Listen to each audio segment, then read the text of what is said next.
insult tuzaladi deganimizda juda ko'p martalab o'sha rezultat haqida so'rashgan.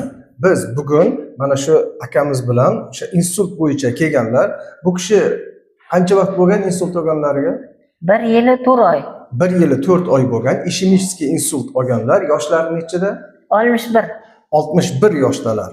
Endi biz bu kishini bir haftadan beri o'sha aytilganidek hijama qilishlik, klizma qilishlik, giyohlar, asalli masajlar yoki klassik masajlar mana shu usullardan, azonoterapiyalardan foydalandik.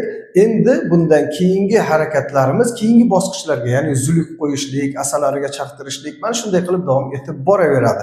Albatta ovqatlardagi parhezlarga ham amal qilyaptilar. Bu videoni saqlab qo'yamiz va bir oydan keyin natijani sizlar bilan tomosha qilamiz.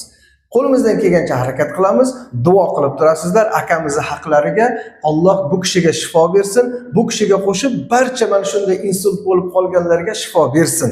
Siz sekin yurib harakat qiling qani. Bu kishining farzandlari sadaqa chiqarib avvalambor, keyin ruqiya o'qitib, Qur'on bilan ruqiya o'qitib harakat qildilar. Mana bugungi kunda bir haftalik o'zgarishlar juda ham yaxshi. Bir hafta oldingisini ham ko'rsatib o'tamiz, nasib bo'lsa. Demak, 1 yil 4 oy bo'ldi. Biz 4 oy muddat so'raganmiz. Klinikamizda shu yotib, davolanib, imkon darajasida harakat qilamiz. Alloh shifosini beraversin.